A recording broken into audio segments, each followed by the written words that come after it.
Bobby Powell. Can you tell me who you are and why did you go to Washington, D.C. on January 6, 2021? Well, as you said, my name is Bob Powell. And I went to January 6th in Washington, D.C. because I'm a journalist, have been since 1987 when I graduated from J School. I was working on assignment for WCHY Radio in Traverse City, Michigan, and for my own program that I produce. It's called The Truth is Viral. And interesting aside to this is that I was going to retire on January 7th. I have been doing this for a very long time, and I've had enough of it. I'm ready to go fishing for it. So, but anyway, the good Lord saw to it that that wasn't to happen. And he put me in the right place at the right time to capture unassailable video evidence of people that I believe to be federal agents attacking the Capitol, leading the attack on the Capitol. Okay, so we will certainly get to that specifically. To go kind of chronologically, you were in D.C. first on January 5th, right? So what did you see on January 5th? Well, I was walking around getting a bunch of B-roll, and I recorded Alex Jones' little speech in front of the Supreme Court. Just various speeches and interviews that I would do with people who were there. You know, why did they come, and what were they hoping to accomplish, stuff like that. And so now I've seen that footage because we've been kind of looking through it since my visit here. Some of that footage was removed by Facebook, right? All of it. All of my live stream footage was removed by Facebook on January 6th, and I was deemed a dangerous individual or organization. Trump 2020! Trump! Tell me about January 6th. How does the day start for you?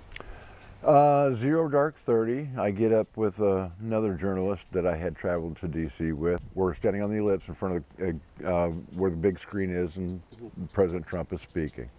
And we're getting basically the same footage. So I tell him, hey, you stay here and do your thing. I'm going to leave early and go down to the Capitol because I want to get video of 750,000 people walking straight at me, okay? That would have been a hell of a shot. And I gave it to you and you can show it to people. So we get to the Capitol and there's some kind of a ruckus there on the west side. And when I say we, I mean myself and my fiance. She had just had a knee replacement, so she wasn't really too fond of walking too far on January 6th. It's a 45-minute walk for a healthy person from the Washington Monument to the Capitol building. So our intention was to put her in the apartment that we had acquired that was right near the Capitol. Okay, so she could, sit down and relax. But when we get to the Capitol on the west side, there's this ruckus. And my reporter self says, I want to go see it, but my significant other self says my fiance is more important. Okay, so we walk around the north side of the Capitol, and by the time we get to the northeast side, I noticed that the east side is also developing a crowd around the steps, and there are a line of Capitol Hill police officers at the bottom of the steps, and there's another tactical squad at the top of these steps by the Capitol door armed with M4s. At this point, I just can't resist. I say, honey, I'm going to put you over here in this Capitol Hill police pickup truck, and you just sit here and you'll be fine, and I'll go do my thing, and then we'll leave. And that's at the base of the east steps. That's at the base of the east steps, just as the crowd is gathering. So I'm at the forefront of this crowd at the base of the east steps. I'm holding my camera up and panning around so that I can show my viewers and can't show my listeners, but show everybody that sees the video what's going on. And the protesters are yelling at the police. But nobody's throwing hands until the Capitol Hill police start hitting people with batons. and throwing hands. Okay, so they started the violence. And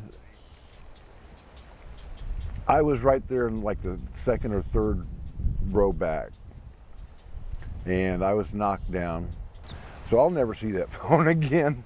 And also it shows that the Capitol Hill police started the violence on the east side. So just to be clear about kind of the footage that you have and the footage that you don't, a camera was in the course of conflict at the bottom of the east steps. You lost one camera that had some of your footage from the day, but then you still had some other phones with you. Yeah, I had like 4 cameras with me. So I know it's flashing forward a little bit, but what happened with that phone later? Well, it was well after dark, maybe 7 or 8 o'clock.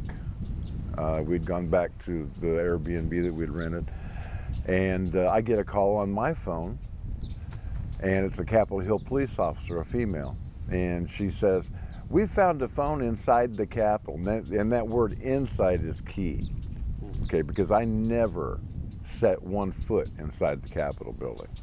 I lost that phone on the east steps, and it was picked up by a Capitol Hill police officer, okay? But she's saying, "We found this phone inside the Capitol. We believe that it belongs to a member of Congress." I mean, she's just making up outlandish lies to get me to talk to her. And I know that, number one, I was never inside the Capitol, so it's a physical impossibility for me to have dropped it in there. But anyway, the conversation ends up, she says, come down to the Sergeant-at-Arms office in the morning and you can pick it up. Well, I was going to be gone by the time the Sergeant-at-Arms opened up, and I didn't fall off the turnip truck yesterday either. So I said, "Young lady, that's a $400 phone. I'm not going to spend $1,200 on a round-trip ticket to fly back and get it. So why don't you just give it to my representative, Mr. Jack Bergman, and next time he comes back to the district, he can give it to me." And she says, "Well, we're not going to be able to do that." And I said, "Okay, well, take the phone and you can give it to charity. You can show it with the sun doesn't shine. You can do whatever you want to do with it. Okay, I don't need it." And that was the end of that conversation. So the mob goes up the steps. I follow them. And the moment that I get up there at 2:08 in the afternoon, I hear some crunching noise on my right side, and it's a young man by the name of Hunter Emke, who is smashing windows to a Senate office building Senate office with his hands and feet. Okay, he's tackled by a squad of 8 Capitol Hill police officers. Totally appropriate. He shouldn't be damaging the United States Capitol.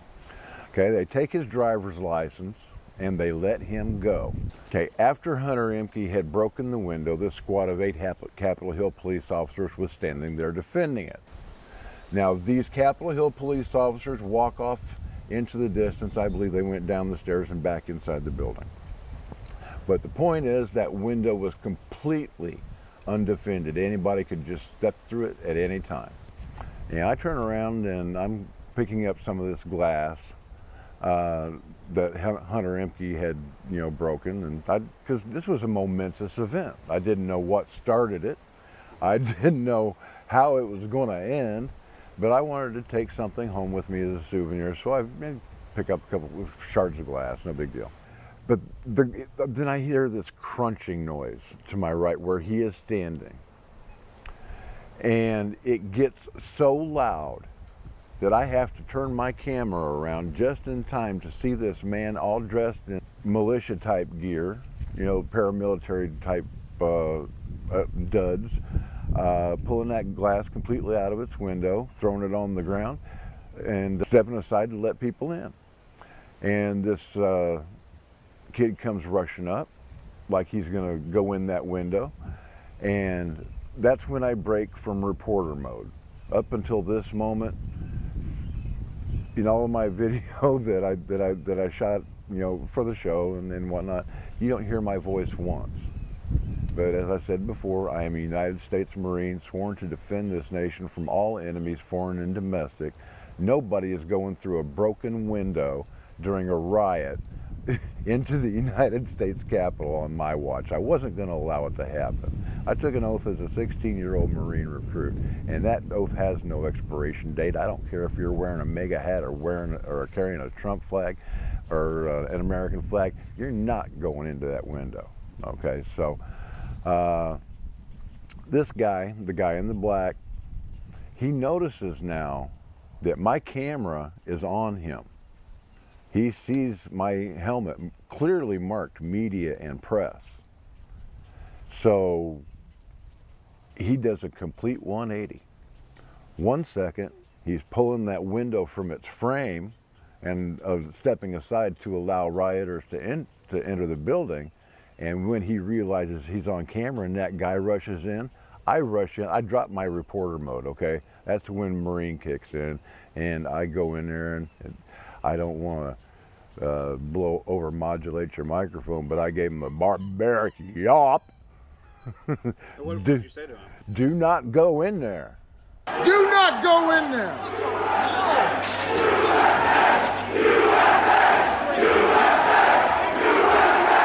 And that's when Mr. Man in Black, I call him undercover number one, he's pushing this guy that like he's now defending the window.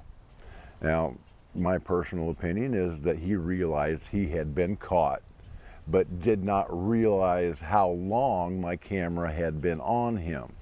So he was just basically covering his own ass. You just called him an undercover or an agent or something like that. Spell it all out. Spell it all out? Okay. I have seen the video you're talking about a lot of times, and personally, I have no idea really who he is or what his motivation is. From my perspective, I can't disprove your theory. I also can't disprove that he's a Trump supporter or anything else. Right. From your perspective, what proves what you think that he is? Okay, well, that's probably the easiest question you're going to ask me all day. I gave the FBI 29 minutes of high-definition footage on January 15th, 2021.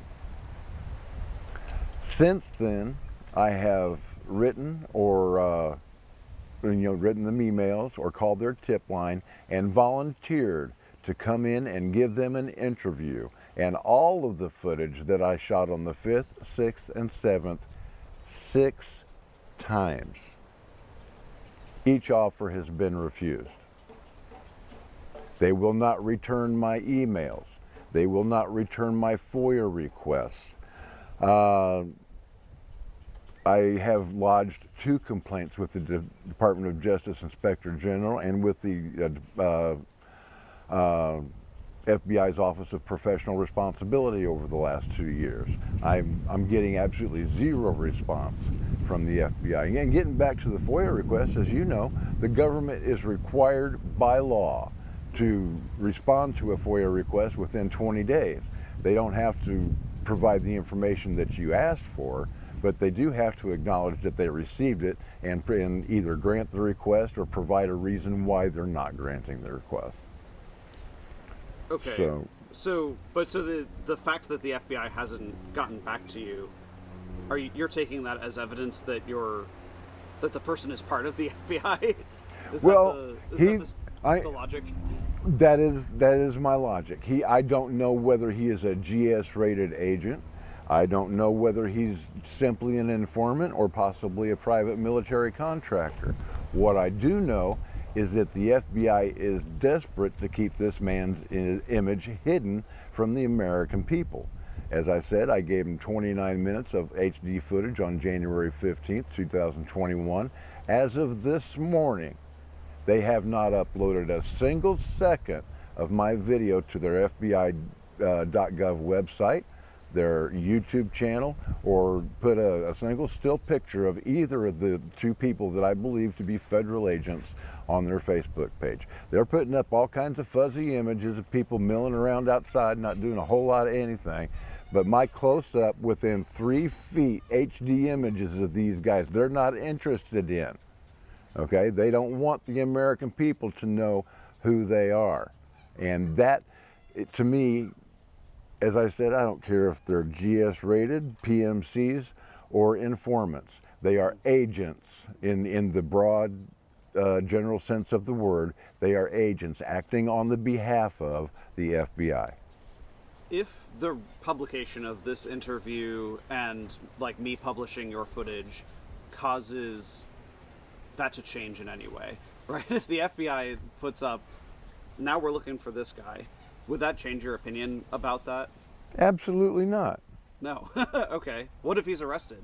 If they find the guy and he's and it looks like he's a Trump supporter by all accounts, right? Like Okay. a criminal yeah. complaint says we looked at the Bobby Powell footage and then we looked at some of that secret security footage that we're not showing anyone else.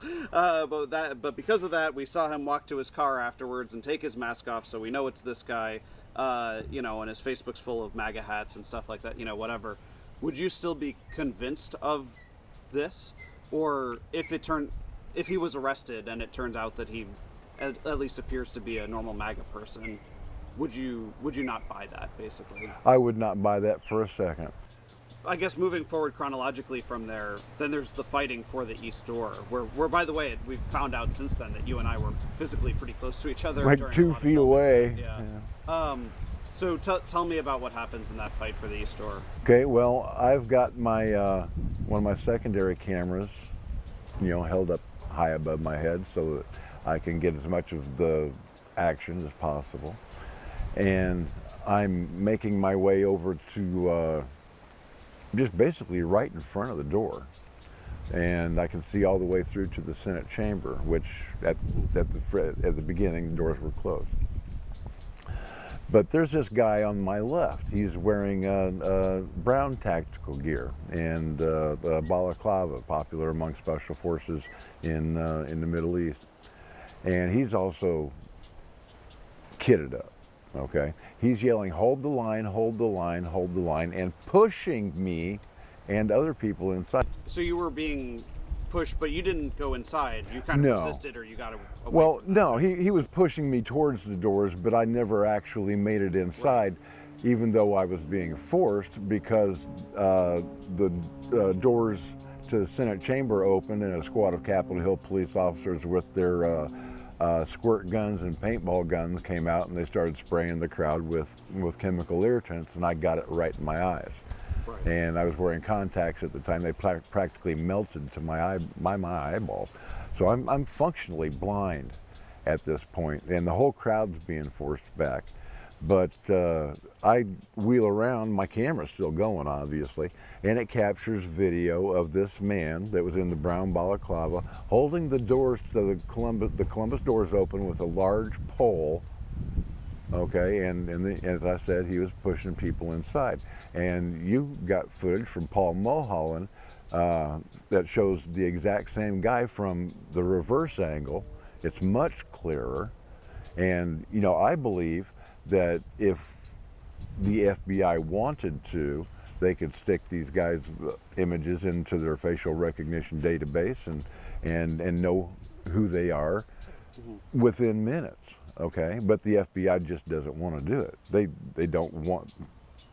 Okay, since January 6th, I've been in touch with over 130 attorneys representing January 6th defendants, and one of them, Brad Geyer, who represents Kenneth Harrelson, one of the Oath Keepers, has compiled a list and made a legal filing of over 80 individuals that were at the Capitol that day that were leading, not just participating in, but leading the insurrection, at least on the east side. And all these 80 are just on the east side alone. And my two guys are two of them. And again, would it change your opinion of that if this person is ever found? If one day they announce the arrest of that particular, the person who held the door open and tried to push you into the building, well, could you be convinced otherwise if that ever happens? No, because as far as I'm concerned, I don't care who they worked for. The guy in the black and the guy in the brown are traitors. They're seditionists. They deserve whatever's coming to them. And if they ever do find the guy in brown, I'm going to add another charge of assault He unlawfully touched me and pushed me into a place where I knew that I shouldn't have been. So I don't know if you can call the FBI and make an unknown subject warrant for an arrest, but that's an interesting thing. I might have to check that out. Of course, they're not answering my phone calls, so. You use the term traitors, seditionists to describe people pushing people in, breaking the windows and so forth. For those people who are Trump supporters who did those things, do they also bear that label in your mind? I would have to know what was in their mind. If I saw them destroying statuary in Statuary Hall or lighting fires to set the building on fire, then yes, they're traitors or seditionists. But I saw none of that from Trump supporters. Well, actually there was some, but not the vast majority. Chronologically, still moving forward, you ended up getting maced, and that was when you kind of bailed out, right? Yeah, I couldn't see anything. I was combat ineffective. Okay, so I was up there for maybe 10 more minutes. I took a little bit of B-roll, and I say I just can't do it. I've had enough. I'm an old man, Ford. My body has been beat up, and I've been rode hard and put up wet my whole life. Okay, so funny, when I got home and the adrenaline wore off, I was in bed for like 2 weeks. So many bumps and bruises. But it was exciting. But before that, you had one other thing that you did before leaving January 6th. What was that? Oh yeah. Well, as I said, I've been a reporter for a long time, and second to Standing Rock protest, this was the most exciting protest that I have ever covered. Matter of fact, it's probably at the time, on January 6th, I felt like every journalist should feel. I recorded history. And I was extremely happy. So I came down the steps. My fiance had been dancing on the steps with a woman in a wedding dress who had brought a karaoke machine, and they were singing, "We're Not Gonna Take It," right? I said, honey, I think I've done just about all I can do. I'm about out of battery power in my gear and in my body, so why don't we just call it a day and go home? But there's one thing I want to do first. And I handed my phone to a couple that was just passing by, and I said, would you mind recording this for a second?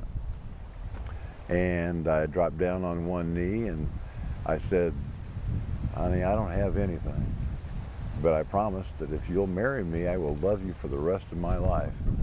And she said yes. It was great. And she said, I didn't know you were going to do this. I said, I didn't know it until about 2 seconds ago. But she said that we will get married when all this January 6th stuff is over with. And I was watching the weaponization hearing the other day and heard Daryl Issa say we're going to be here for 2 years. I'm like, oh man.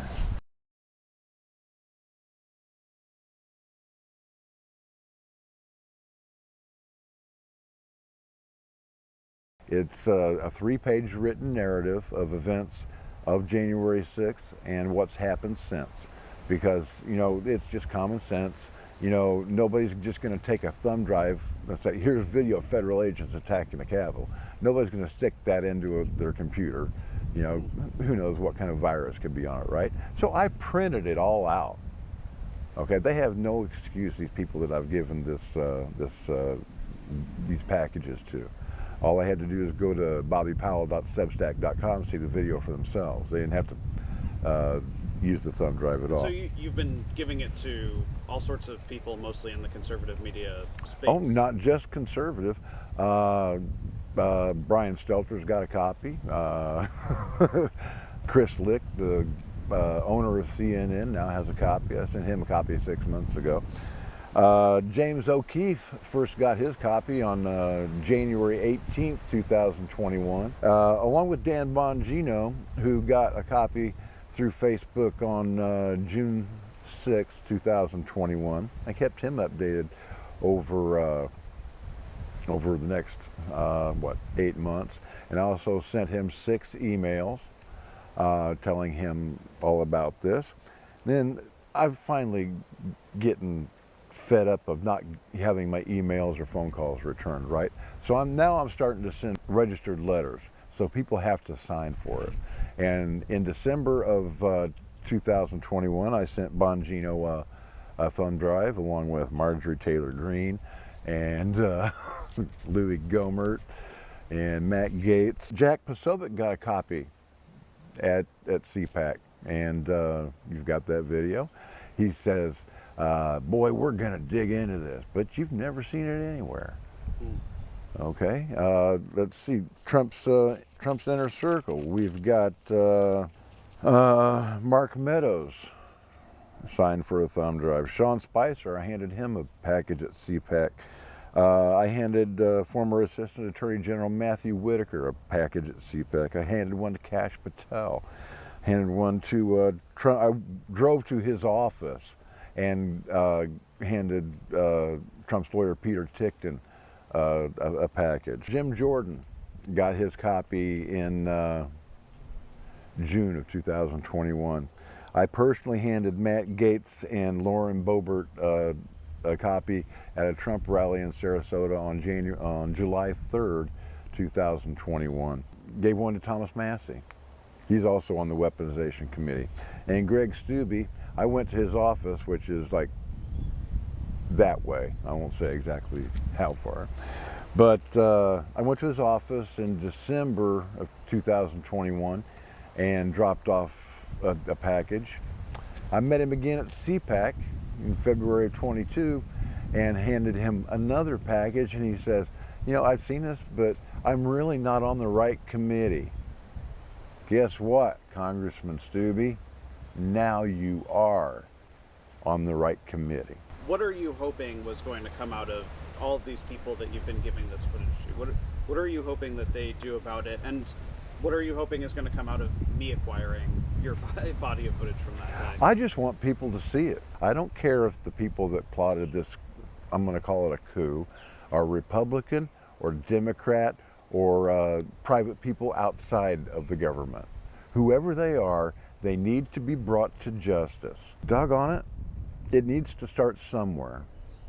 And these 2 men that I've videotaped committing violence, I mean felonious violence at the Capitol. These 2 men that the FBI doesn't want the American people to know about, I believe is a starting point.